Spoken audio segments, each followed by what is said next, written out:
Hi friends, welcome to Shruti story world. ఈరోజు కథ వచ్చేసి ప్రేమ పెళ్ళి పార్ట్ 3. కొంతసేపు నిశ్శబ్దం నెలకొంది. ఆ తర్వాత శివ వేరుశనగ తింటూ వాటి పెంకులను వైశాలి మీద విసిరి, గురువుగారు మీరు వేరుశనగ తింటారా అని అడుగుతాడు. వైశాలి శివ వైపు కోపంగా చూసి, నీ సమస్య ఏమిటి, నన్ను ఎందుకు ఇబ్బంది పెడుతున్నావు అని అడిగింది. శివ ముఖం చిట్లించి, ఓ అబద్ధాల గురువా, ఇది పాపం అవుతుంది. నేను కేవలం భోజనం అడిగాను. ఇది మా ఎదురుంగా ఎవరైనా ముందు కూర్చుంటే మేము ఒంటరిగా తినము.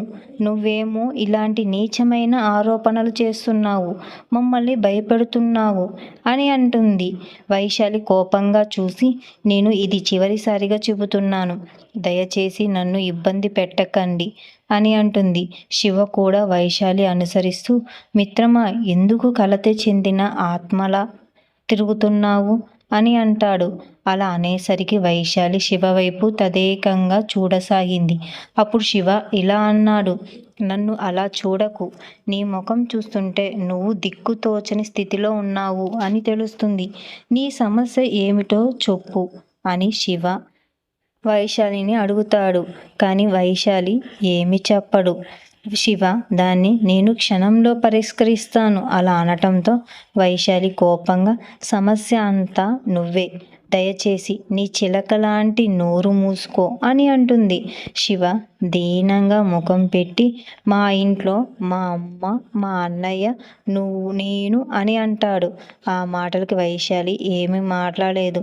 అప్పుడు శివ మళ్ళీ చిలిపిగా నవ్వుతూ, నువ్వు నన్ను నీ సోదరిని చేసుకున్నావు, కానీ ఒక్కసారి మా అన్నయ్య గురించి ఆలోచించు. నన్ను చూస్తే ఆయన ఎంత ఆనందంగా ఉన్నాడంటే నువ్వే ఊహించగలవు అని అన్నాడు. వైశాలి కోపంగా శివ వైపు కోపంగా చూడటం మొదలుపెట్టింది.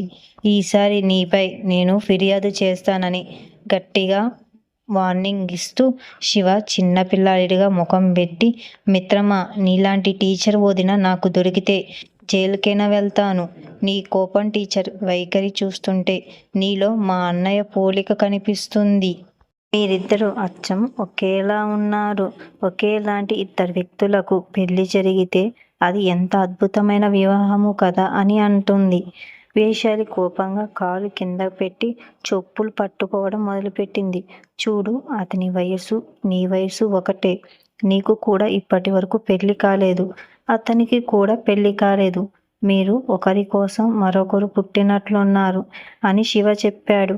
వైశాలి కోపంగా లేచి టీటీని వెతకడానికి వెళ్ళింది. వైశాలి బాత్రూంకి వెళ్ళిందేమో అనుకుని శివ వైశాలిని అనుసరించలేదు. వైశాలి టీటీ కోసం వెతుకుతూ తర్వాత కోచ్ వద్దకు చేరికింది. కానీ ఒక పెట్టెలో వెళ్ళినాక ఆ రైలు పెట్టె మొత్తం ఖాళీగా ఉంది. అక్కడ కొంతమంది పురుషులు కూర్చొని పేకాలాడుతూ మద్యం తాగుతున్నారు. ఇది చట్ట విరుద్ధమని వైశాలి భావించింది. ఆమె ఏమీ అనకుండా ఫిర్యాదు చేద్దామని వాళ్ళందరినీ వీడియో తీయడం మొదలుపెట్టింది. కానీ వెనక నుండి వచ్చిన ఒక వ్యక్తి వైశాలి మెడ పట్టుకొని ఆమె చేతులను విసిరేసి, ఎందుకు వీడియో తీస్తున్నావు అని అన్నాడు. ఆ వ్యక్తి స్వరం విని మిగిలిన పురుషులు కూడా లేచి నిలబడి వైశాలిని పైనుండి కింద వరకు చూస్తూ, ఇప్పుడు ఈమె మనందరినీ బెదిరిస్తుంది అని చెప్పటంతో వైశాలి ఏడుస్తూ, నన్ను వదిలేయండి, నేను ఇక్కడి నుంచి వెళ్ళిపోతాను, నేను ఎలాంటి వీడియోలు తీయలేదు అని చెప్పగా ఒక వ్యక్తి ఆ అమ్మాయి తెలివిగా నటించడానికి ప్రయత్నిస్తుంది.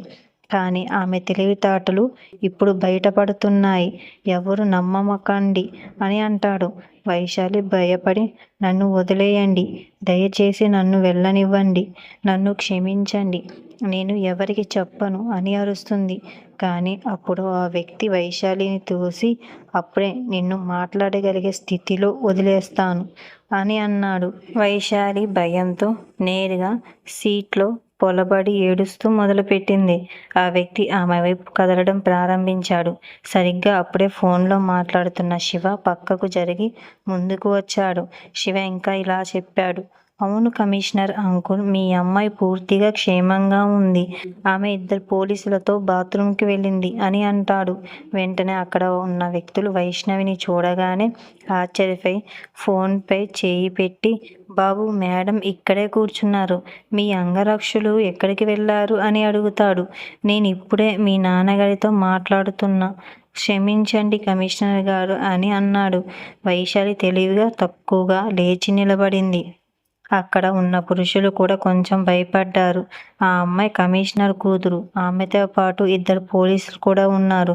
సరిగ్గా అప్పుడే రైలు ఒక స్టేషన్లో ఆగింది. అవకాశాన్ని అందిపుచ్చుకున్న పురుషులందరూ తమ సామాన్లతో పాటు చటుక్కున కిందికి దిగిపోయారు. రైలు మళ్ళీ బయలుదేరింది. కానీ వైశాలి ఇంకా బాధతో కృంగిపోతుంది. అప్పుడు శివ నవ్వి, చూడు, నాలాంటి మంచి అబ్బాయి గురించి ఫిర్యాదు చేయడానికి వెళ్ళినందుకు ఫలితం ఏంటంటే నీకు తెలుస్తుంది కదా, ఆ వ్యక్తి ఏం చేస్తాడో నువ్వు చూసావు కదా అని అంటాడు. వైశాలి వెంటనే చాలా భయపడి శివని కౌగిలించుకొని ఏడుస్తూ ధన్యవాదాలని చెప్పింది. వైశాలి శివ నుండి దూరంగా జరిగి కన్నీళ్లు తుడుచుకుంటూ కింద ఉన్న తన పగిలిపోయిన ఫోన్ను తీసుకుంటూ అటు ఇటు చూస్తుంది. ఆ తర్వాత ఆమె ఫోన్ తీసుకొని తన సీట్ వైపు వెళ్ళింది.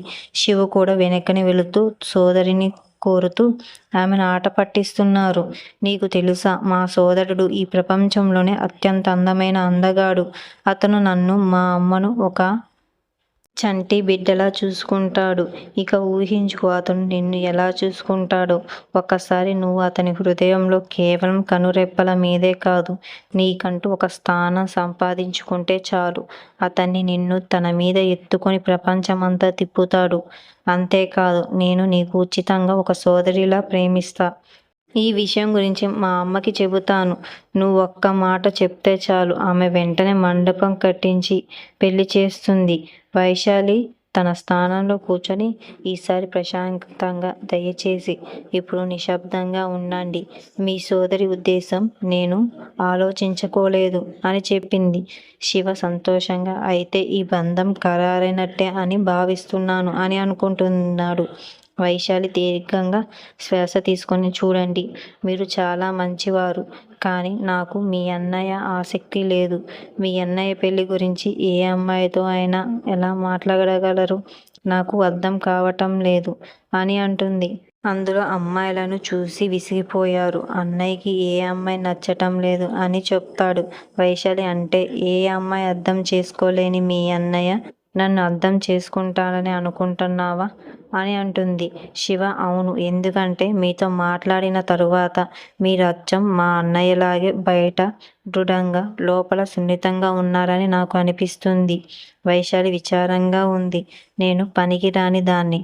నా మీద మీరు ఇలాంటి అవసరమైన ఆశలు పెట్టుకోవద్దు.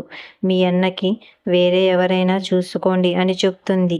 శివ ముఖం చిట్లించి తన ఫోన్ నుంచి సుధర్ ఫోటో తీసి వైశాలికి చూపిస్తూ, ఒకసారి చూడు, బహుశా చూస్తేనే ప్రేమలో పడిపోతావు, ఎవరికి తెలుసు అని అంటాడు. వైశాలి ఆ ఫోటో వైపు కనీసం చూడకుండానే తన పుస్తకం తెరుస్తూ, నాకు అబ్బాయి మీద ఆసక్తి లేదని చెప్పింది. శివ కళ్ళు పెద్దవిగా అయ్యాయి. కానీ ఏమీ మాట్లాడలేక తన మాటను ఆపేశాడు. శివ ఏం చెప్పాలనుకున్నాడో వైశాలి అర్థం చేసుకుంది. ఆమె కూడా అవును, నాకు అమ్మాయిలంటే ఇష్టం అని చెప్పింది. ఈ మాట చెప్పి వైశాలి శివ సోదరి పెళ్లి తంటును ఆపాలనుకుంది. నిజానికి ఆమె కూడా ఒకరిని నిజంగా ప్రేమించి పెళ్లి పీటల గురించి కలలు కంది. కానీ ఆమె జాతకం ఆమె సంతోషాలన్నిటినీ నాశనం చేసింది.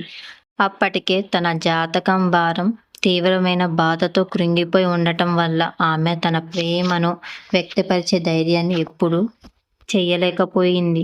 ఇక నిజం తెలిసాక ఆమె కుటుంబం కలత చెందింది. ఆమెను నిందించడం మొదలుపెట్టారు. కానీ ఎవరు ఆమెకు మద్దతు ఇవ్వడం లేదు. వైశాలి శివ జీవితం ఎలాంటి కొత్త మలుపు తీసుకొస్తుందో తెలుసుకోవాలంటే ఈ కథ చదువుతూనే ఉండండి. మరియు ఈ భాగం మీకు ఎలా నచ్చిందో మాకు రివ్యూ ఇవ్వండి.